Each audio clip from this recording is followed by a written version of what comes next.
नमस्कार, बहुत स्वागत है आपका डेली 24 भारत में। मैं हूं आपके साथ अनीता शर्मा और शुरुआत करते हैं देश दुनिया की बड़ी खबरों से। और बड़ी जानकारी बता दें आपको कि पीएम मोदी का आज यूरोप दौरा जो है वो तय है। ऐसे में 4 यूरोपियन देशों की यात्रा करेंगे पीएम मोदी। 15 से 20 मई के बीच यात्रा करेंगे पीएम मोदी। ऊर्जा सुरक्षा पर होगा फोकस। इसके साथ ही नॉर्डिक शिखर सम्मेलन में लेंगे हिस्सा। यूएई दौरे की भी संभावना है। प्रधानमंत्री नरेंद्र मोदी जो है 15 से 20 मई के बीच 4 यूरोपीय देशों नीदरलैंड, स्वीडन और नॉर्वे और साथ ही इटली की यात्रा पर जा सकते हैं। और इस दौरे को लेकर तैयारियां चल रही हैं। हालांकि अभी इसकी आधिकारिक घोषणा नहीं हुई है। और इस यात्रा के दौरान ऊर्जा सुरक्षा को लेकर भी बातचीत बेहद ही अहम होगी। वैश्विक परिस्थितियों को देखते हुए भारत अपने ऊर्जा स्रोतों को सुरक्षित और मजबूत बनाने पर काम कर रहा है। और इसके साथ ही व्यापार और निवेश बढ़ाने, नई तकनीकों में सहयोग और साथ ही आपसी संबंधों को मजबूत करने पर भी चर्चा हो सकती है। प्रधानमंत्री नॉर्वे में 15 और 16 मई को होने वाले भारत नॉर्डिक शिखर सम्मेलन में शामिल होंगे। और इस सम्मेलन में डेनमार्क, फिनलैंड, आइसलैंड, नॉर्वे और स्वीडन के नेताओं के साथ बैठक होने की संभावना है, जिसमें आर्थिक विकास, पर्यावरण और व्यापार से जुड़े मुद्दों पर बातचीत हो सकती है। खबरों की माने तो इस दौरे के दौरान इसके आसपास प्रधानमंत्री संयुक्त अरब अमीरात भी जा सकते हैं, लेकिन इसको लेकर अभी तक कोई भी आधिकारिक जानकारी सामने नहीं आई है। तो वहीं पश्चिम बंगाल में चुनाव के बाद से बवाल देखने को मिल रहा है। बता दें कि कोलकाता में स्ट्रांग रूम के बाहर जमकर हंगामा हुआ है। ममता बनर्जी ने अब खुद मोर्चा संभाल लिया है। टीएमसी ने लगाया है ईवीएम से छेड़छाड़ का आरोप। बड़ी जानकारी आपको दे दें कि दोनों चरणों के मतदान हो चुके हैं और इसके बाद से अब हंगामा देखने को मिल रहा है। ममता बनर्जी जो है अब खुद ही मोर्चा संभाले हुए हैं और टीएमसी ने ईवीएम से छेड़छाड़ का आरोप लगाया है। पश्चिम बंगाल में विधानसभा चुनाव होने के बाद भी वहां पर हंगामा देखने को मिल रहा है और राजनीतिक माहौल पूरी तरह से गरमाया हुआ है। टीएमसी बीजेपी में आरोप प्रत्यारोप का दौर जारी है। वोटिंग के बाद से स्ट्रांग रूम में रखे ईवीएम को लेकर राज्य में हाई वोल्टेज ड्रामा बना हुआ है। मुख्यमंत्री ममता बनर्जी की सीट भवानीपुर में भी खासी हलचल रही है। टीएमसी नेताओं की ओर से स्ट्रांग रूम में गड़बड़ी का आरोप लगाए जाने के बाद से खुद ममता बनर्जी भी वहां पर पहुंची है। और इससे पहले टीएमसी प्रमुख और पश्चिम बंगाल की मुख्यमंत्री ममता बनर्जी कल गुरुवार को दक्षिण कोलकाता के भवानीपुर के एक ईवीएम स्ट्रांग रूम का दौरा करके धांधली का आरोप लगाया है। साथ ही उन्होंने चेतावनी दी है कि मतगणना प्रक्रिया से किसी तरह की छेड़छाड़ नहीं की जाए। भवानीपुर पर साथ ही मेमोरियल स्कूल के मतगणना केंद्रों पर 4 घंटे रहने के बाद से ममता देर रात 12 बजे के बाद वहां से निकल गई हैं। भारी बारिश के बाद से ममता स्ट्रांग रूम पहुंची और मतगणना केंद्रों का मुआयना करने के बाद वहां के बारे में कहा कि जनता के वोटों को सुरक्षित रखा जाना चाहिए। मैं कई शिकायतें मिलने के बाद से यहां पहुंची हूं। शुरू में केंद्रीय सुरक्षा बलों ने मुझे अंदर जाने दिया। उन्होंने ये भी कहा कि मतगणना क्षेत्र में सिर्फ एक शख्स को ही जाने की इजाजत दी जाएगी। 4 मई को होने वाली मतगणना से पहले ही ममता बनर्जी ने कहा है कि यहां या तो उम्मीदवार या फिर कोई एक एजेंट रुक सकता है। मैंने मीडिया के लिए भी एक सीसीटीवी कैमरा लगाने का सुझाव दिया था। उनका कहना है कि अगर मतगणना प्रक्रिया से छेड़छाड़ का कोई भी इरादा है तो इसे बर्दाश्त नहीं किया जाएगा। दूसरी ओर पश्चिम बंगाल में स्ट्रांग रूम में कथित छेड़छाड़ के आरोपों को लेकर राज्य के मुख्य चुनाव अधिकारी जो है मनोज कुमार अग्रवाल ने साफ किया है कि स्ट्रांग रूम में कोई भी सीसीटीवी कैमरा बंद नहीं किया गया था। उन्होंने ये भी कहा है कि इन कैमरों की लाइव फुटेज सभी पार्टियों को उपलब्ध कराई गई थी। खबरों में आगे बढ़ते हैं और पंजाब विधानसभा का विशेष सत्र जो है आयोजन होगा और ऐसे में कांग्रेस का घेराव प्रदर्शन है। पंजाब विधानसभा का विशेष सत्र आज है और कांग्रेस का घेराव करके प्रदर्शन भी करेगी और आपने भी जारी किया है। पंजाब की राजनीति में आज बेहद ही अहम मोड़ खड़ा होने वाला है। जहां एक ओर विधानसभा का विशेष सत्र बुलाया गया है तो वहीं दूसरी ओर सियासी घमासान भी अपने चरम पर पहुंचता हुआ नजर आ रहा है। आज के इस विशेष सत्र से पहले ही विपक्ष ने सरकार को घेरने की पूरी तैयारी कर ली है। कांग्रेस पार्टी ने विधानसभा का घेराव करने का बड़ा ऐलान किया है, जिसके चलते राजधानी में राजनीतिक हलचल तेज हो गई है। और इस प्रदर्शन की अगुवाई कांग्रेस प्रदेश अध्यक्ष अमरिंदर सिंह राजा वार्डिंग कर रहे हैं और बड़ी संख्या में कार्यकर्ताओं के जुटने की संभावना भी जताई जा रही है। कांग्रेस का आरोप है कि राज्य सरकार कई अहम मुद्दों पर विफल रही है, जिनमें से कानून व्यवस्था है, बेरोजगारी है, प्रशासनिक कार्यशैली भी प्रमुख है। ऐसे में पार्टी आज सड़कों पर उतरकर सरकार के खिलाफ अपना विरोध दर्ज कराएगी और जनता की आवाज उठाने का दावा कर रही है।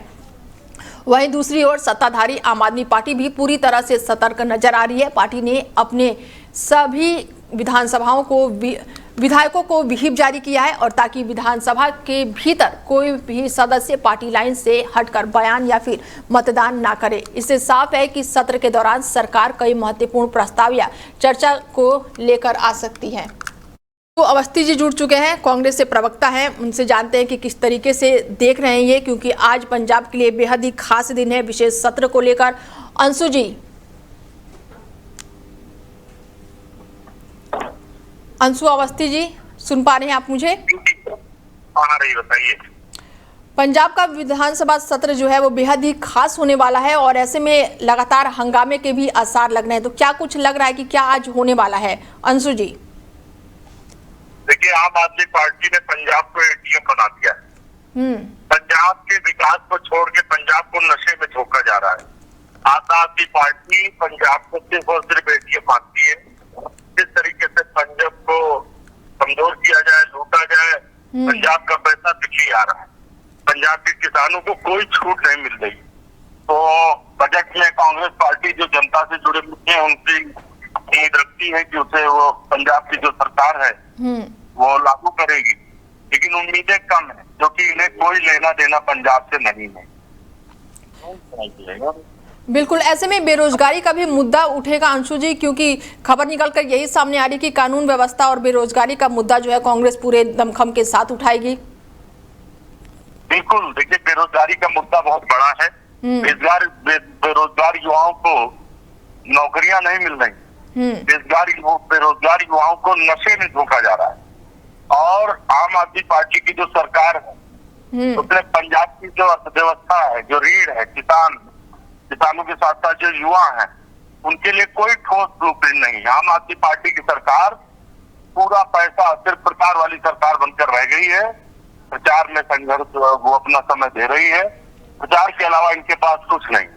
बिल्कुल, ऐसे में मान सरकार जो है वहां पर अगर मैं बात करूं कि जो चुनाव भी हैं और या फिर राघव चड्ढा की बात कर लूं, तो क्या लग रहा है कि आने वाले समय में इसको भी आप लोग जोरों शोरों से उठाएंगे?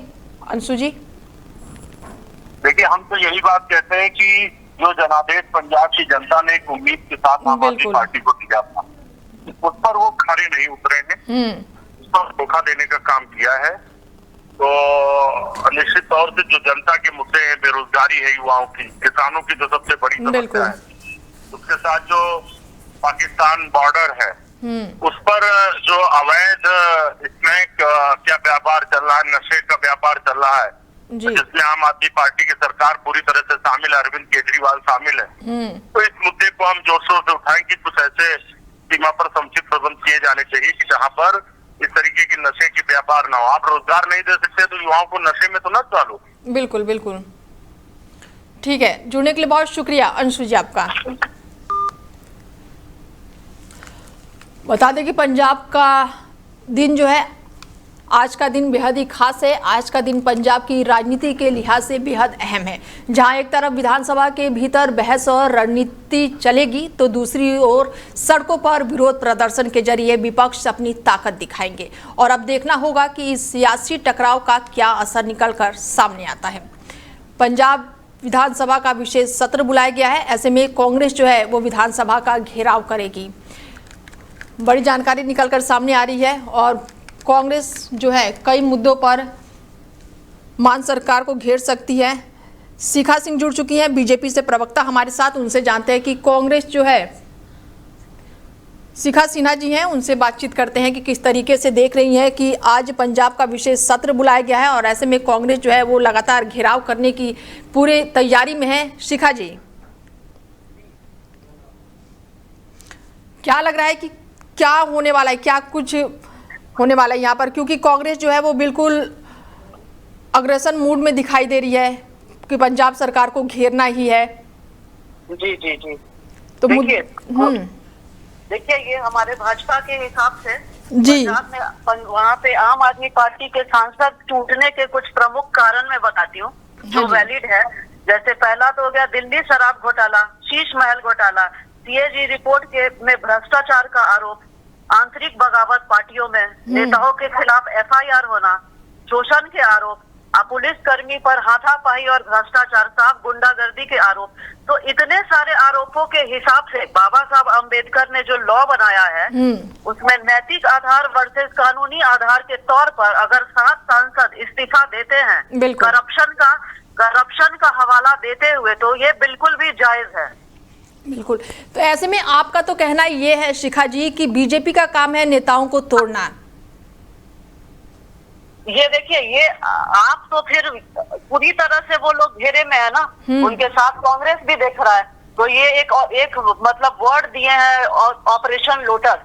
तो आप ये इतने सारे भ्रष्टाचार जो बीजेपी जो आरोप लगाती है और ईडी सीबीआई में वो पुष्टि भी हो गई है उनके भ्रष्टाचार की, इसका आपके पास कोई जवाब है? और भाजपा ने उनके सांसदों को नहीं तोड़ा। अगर बाबा साहब अम्बेडकर के हिसाब से अगर आप लॉ में जाते हैं, अगर वहाँ के सांसद वहाँ के करप्शन से दुखी हैं, कुछ बदलाव करना चाहते हैं, तो वो इस्तीफा देकर छोड़ सकते हैं और 2/3 बहुमत के साथ 2 से अधिक सांसदों के साथ वो अपना पार्टी दल बदल सकते हैं। ये बाबा साहब अम्बेडकर के हिसाब से ये लॉ में है। और ये संजय जी ये फालतू के प्रोपेगेंडा में लगे हुए हैं जिससे कुछ होने वाला नहीं है। पंजाब की जनता भी जान चुकी है, वो खुलेआम एक्सपोज हो चुके हैं। आम आदमी पार्टी ये गुंडों की सरकार है, ये अन्य पार्टी भी जान रही है। आप देखिए, इस अन्ना आंदोलन से उनका सबसे बड़ा झगड़ा एक कांग्रेस से था ना, कांग्रेस के करप्शन से था। आप किससे लड़ते लड़ते आपका दुश्मन कौन हो गया? तो जो पार्टी वो सबसे भ्रष्ट पार्टी अगर देखा जाए तो आपसे भ्रष्ट कोई पार्टी और है नहीं। ठीक है शिखा जी, एक और सवाल मेरा आपसे है कि हरभजन सिंह के आवास के बाहर जो गद्दार लिखा गया था उसको लेकर क्या कुछ कहेंगी? देखिए, अब एक नैरेटिव सेट किया जा रहा है पंजाब का गद्दार। तो हरभजन सिंह जैसे नॉन क्रिकेटर अगर वो आम आदमी पार्टी में आके अपना योगदान दिए तो ये उनका एहसान है, ये पार्टी कुछ नहीं की है। राघव चड्ढा जैसे ब्रिलियंट आदमी अगर आम आदमी पार्टी में उनको सांसद बनाना, पार्टी खैरात में नहीं बनाई है, बल्कि ये लोग आप पार्टी बना के गए हैं, एक नेशनल पार्टी बनाए हैं। पंजाब और दिल्ली जिताए थे, वो इनकी वजह से जीता था। तो अगर पार्टी में इतना ज्यादा आप जिस आंदोलन से आप उभरे हैं और करप्शन के हिसाब से, तो फिर इनके कहीं ना कहीं इनका इंसानियत भी जागा होगा। इन्हें भी लगा होगा कि भाई ये जनता के साथ सरेआम धोखा है। तो जब इनका इंसानियत जागा तो उन्होंने आम आदमी पार्टी छोड़ी। तो इन्हें पंजाब का गद्दार बोला जा रहा है, इनके नाम का पुतला चलाया जा रहा है। ठीक है शिखा जी, जुड़ने के लिए बहुत शुक्रिया। धन्यवाद।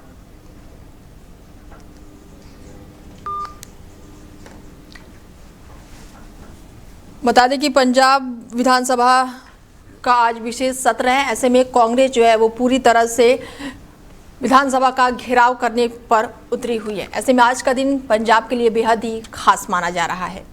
तो वहीं केंद्रीय वित्त मंत्री निर्मला सीतारमण आज से सिक्किम के 3 दिवसीय दौरे की शुरुआत करने जा रही हैं और इस दौरे के दौरान वो कई सरकारी कार्यक्रमों में हिस्सा लेंगी और राज्य में चल रही विकास योजनाओं की समीक्षा करेंगी। बताया जा रहा है कि अपने प्रवास के दौरान वो स्थानीय प्रतिनिधियों और अधिकारियों के साथ बैठक करके आर्थिक और बुनियादी ढांचों से जुड़े मुद्दों पर चर्चा करेंगी और इसके साथ ही आम जनता और विभिन्न समूहों से संवाद करके उनकी समस्याओं और सुझावों को भी जानने का प्रयास करेंगी। और इस दौरे को राज्य के विकास और केंद्र राज्य समन्वय के लिहाज से बेहद ही महत्वपूर्ण माना जा रहा है। वहीं मई की शुरुआत होते ही महंगाई का झटका लगा है। बड़ी जानकारी निकलकर सामने आ रही है कि महंगाई जो है वो अब 1 मई से बढ़ गई है। ऐसे में महंगाई का बड़ा झटका लगा है। कमर्शियल एलपीजी सिलेंडरों के दामों में बढ़ोतरी हुई है। एलपीजी सिलेंडरों के दामों में 973 रुपए की बढ़ोतरी हुई है। घरेलू एलपीजी सिलेंडर में कोई भी बदलाव नहीं हुआ है। मई की शुरुआत के साथ ही आम लोगों और कारोबारियों को महंगाई का तगड़ा झटका लगा है। कमर्शियल एलपीजी गैस सिलेंडर के दामों में एक झटके में 973 तक की बढ़ोतरी देखने को मिल रही है और इस बढ़ोतरी का सीधा असर जो है होटल, रेस्टोरेंट और ढाबों और छोटे कारोबारियों पर पड़ेगा। वहीं इसका असर जो है आम लोगों की जेब पर भी अप्रत्यक्ष रूप से दिखाई देगा। हालांकि राहत की बात यह है कि घरेलू एलपीजी सिलेंडरों की कीमतों में फिलहाल कोई भी बदलाव नहीं किया गया है और नई कीमतों के अनुसार दिल्ली में 19 किलो वाला कमर्शियल सिलेंडर अब 3071 रुपए मिलेंगे और जो कि पहले 2078 रुपए थे और अब इसके दाम जो है वो बढ़ गए हैं। मुंबई की अगर बात करें तो मुंबई में 3024 रुपए पहुंच गए हैं, जबकि कोलकाता में 3202 रुपए पहुंचे हैं। और इसी तरह लखनऊ, पटना, जयपुर और चेन्नई जैसे शहरों में भी कीमतों में लगातार बढ़ोतरी देखने को मिल रही है। 1 मई से गैस डिलीवरी के नियम भी सख्त कर दिए गए हैं और अब सिलेंडर की डिलीवरी के समय ग्राहकों के रजिस्टर्ड मोबाइल नंबर पर OTP आएगा, जिसे दिखाने की जरूरत होगी और ऐसे में इससे फर्जी डिलीवरी और गड़बड़ी पर रोक लगेगी। कमर्शियल गैस की कीमत बढ़ने से होटल और रेस्टोरेंट का खर्चा बढ़ेगा, जिसका असर जो है अब खाने पीने की चीजों की कीमतों पर भी पड़ सकता है। ऐसे में आने वाले दिनों में महंगाई और बढ़ने की आशंका जताई जा रही है। वहीं अंतर्राष्ट्रीय श्रमिक दिवस के मद्देनजर गौतम बुद्ध पुलिस पूरी तरह से अलर्ट मोड पर है। औद्योगिक क्षेत्रों और प्रमुख चौराहों पर शांति व्यवस्था बनाए रखने के लिए पुलिस कमिश्नरेट ने सुरक्षा का चक्रव्यूह तैयार कर लिया है। पूरे जिले को जोन और सेक्टरों में बांटकर चप्पे चप्पे पर नजर रखी जा रही है। श्रमिकों के संभावित धरने प्रदर्शन को देखते हुए जिले में 8 मई तक भारतीय नागरिक सुरक्षा संहिता 2023 की धारा 163 लागू कर दी गई है। कानून व्यवस्था को पुख्ता करने के लिए 50 से अधिक संवेदनशील जगहों पर ड्रोन कैमरों और CCTV के जरिए हाईटेक निगरानी की जा रही है। सुरक्षा को चाक चौबंद करने के लिए पूरे कमिश्नरेट को 11 जोनों में बांटा गया है। ऐसे में Noida, central Noida, greater Noida zone के लिए अलग अलग टीमें तैनात की गई है और सुरक्षा व्यवस्था में बाहरी जनपदों से आए भारी पुलिस बल की भी शामिल किए गए हैं। ड्यूटी पर 6 SP, 14 एडिशनल SP और 30 डिप्टी SP समेत करीब 1800 से ज्यादा अतिरिक्त पुलिसकर्मी और 10 कंपनी PSC तैनात की गई है।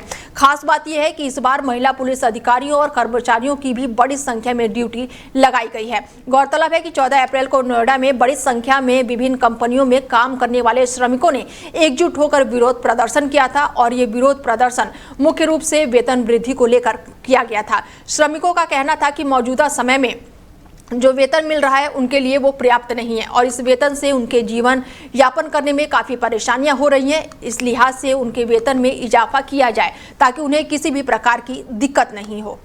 वहीं अमेरिका में रक्षा मंत्री पीट हेगसेथ ने ईरान युद्ध और के बाद से पहली बार संसद में पेश होकर डेमोक्रेटिक सांसदों के सवालों का सामना किया है। करीब 6 घंटे चली सुनवाई में उन्होंने हाउस आर्म्ड सर्विस कमेटी के सामने शपथ के तहत जवाब दिया है और इस दौरान उन्होंने उनके साथ ज्वाइंट चीफ ऑफ स्टाफ के चेयर जनरल डैन केन और साथ ही रक्षा मंत्रालय के मुख्य प्रवक्ता जो हैं अधिकारी वो भी मौजूद रहे। सुनवाई के दौरान डेमोक्रेटिक सांसदों ने युद्ध में खर्चे हो रहे सरकारी धन को लेकर कड़े सवाल उठाए,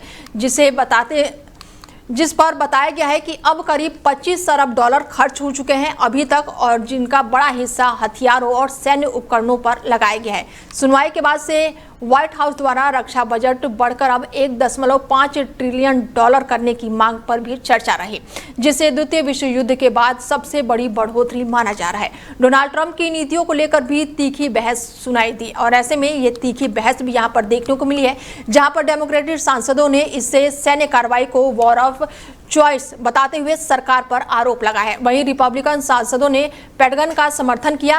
बहस के दौरान कई बार माहौल गर्म हो गया और तीखे शब्दों का आदान प्रदान भी हुआ और इसके अलावा सुनवाई में युद्ध के मानवीय और आर्थिक असर पर भी चर्चा हुई, जिसमें ईरान में एक स्कूल पर हुए हवाई हमले का मुद्दा भी उठाया गया और इस हमले में बड़ी संख्या में लोगों की मौत की खबर भी सामने आई, जिस पर जवाबदेही की मांग की गई। रक्षा मंत्री ने इस मामले की जांच के दायरे में बताते हुए फिलहाल टिप्पणी करने से इनकार किया है। पूरे घटनाक्रम के बाद से संसद में सत्ता और विपक्ष के बीच गहरा मतभेद साफ नजर आया। वहीं नेपाल में आम जनता को बड़ी राहत मिली है, जहां पर पेट्रोल और डीजल की कीमतों में कटौती की गई है। ताजा फैसले के बाद से पेट्रोल की कीमतों में 2 रुपए प्रति लीटर और डीजल की कीमतों में 12 रुपए प्रति लीटर की कमी की गई है और इस निर्णय के बाद से परिवहन लागत में कमी आने की उम्मीद जताई जा रही है, जिससे रोजमर्रा की वस्तुओं के दामों पर भी असर पड़ सकता है। ईंधन कीमतों पर यह कटौती महंगाई से जूझ रहे लोगों के लिए राहत भरी खबर मानी जा रही है और इससे आर्थिक गतिविधियों को भी कुछ हद तक गति मिलने की संभावना है। वहीं जबलपुर में बीते दिनों बड़ा हादसा हो गया, जहां पर अचानक चले आंधी तूफान के चलते नर्मदा डैम में चलने वाला क्रूज जो है वो डूब गया और इसमें करीब 31 लोग सवार थे और इस हादसे में 4 लोगों की मौत हो गई है, जबकि 15 लोगों को रेस्क्यू कर लिया गया है। वहीं 12 लोगों की तलाश की जा रही है। जबलपुर कलेक्टर राघवेंद्र सिंह ने बताया है कि क्रूज के पलटने से 4 लोगों की मौत हो गई है, 15 लोगों को बचा लिया गया है और 12 अन्य लोग अभी भी अभी भी तलाश उनकी की जा रही है। तलाशी और बचाव अभियान लगातार चल रहा है। जानकारी के मुताबिक आंधी तूफान के चलते ये बड़ा हादसा हुआ है। शाम के वक्त अचानक चली तेज हवाओं के चलते पानी में डगमगाया ये क्रूज डूब गया। बता दें कि मध्य प्रदेश के पर्यटन निगम यानी कि एमपीटी के द्वारा ये क्रूज संचालित किया जाता है और घटना को लेकर सीएम मोहन यादव ने कहा कि जबलपुर में तेज आंधी तूफान के कारण बैरागी डैम में हुए दुखद क्रूज हादसे को लेकर स्थानीय प्रशासन और रेस्क्यू फोर्स का ऑपरेशन लगातार जारी है। वहीं इस घटना को लेकर पूर्व मुख्यमंत्री और कांग्रेस नेता दिग्विजय सिंह का भी बड़ा बयान सामने आया है। उन्होंने कहा है कि जबलपुर के बैरागी डैम में क्रूज डूबने की घटना बेहद ही पीड़ादायक है। हादसे में कई लोगों के हताहत होने की खबर है। ईश्वर उनकी आत्मा को शांति दे। बहुत ही दुखद घटना घटित हुई है और रेस्क्यू की टीमें लगातार रेस्क्यू करने का काम कर रही हैं और वास्तव में अपने आप में बहुत बड़ी और बहुत दुखद घटना है। क्या सूचना आपको मिली थी और वर्तमान में क्या कितने लोगों का अभी 16 लोगों को रेस्क्यू किया जा चुका है और 4 लोगों की डेड बॉडी मिली है और बाकी लोगों की खोजबीन की जा रही है और एनडीआरएफ की टीम भी जल्द 10:30 बजे तक यहाँ पहुँच जाएगी। तो खोजबीन में और भी तेजी आएगी। प्रशासनिक स्तर पर आपको क्या जानकारी दी गई है कि बजे और उसमें कितने लोग सवार थे? कुछ 29 लोगों की जानकारी मिली है। 2 लोग और थे, वो चालक दल के रहे होंगे। तो मुझे लगता है कि ये एकदम से तूफान इत्यादि चलने के कारण ये घटना घटित हुई है और अभी और पूरी बात सामने आएगी कि किस कारण से इतनी बड़ी घटना घटित हुई है। बहुत ही फिलहाल बुलेटिन में मेरे साथ इतना ही। दीजिए इजाजत। नमस्कार।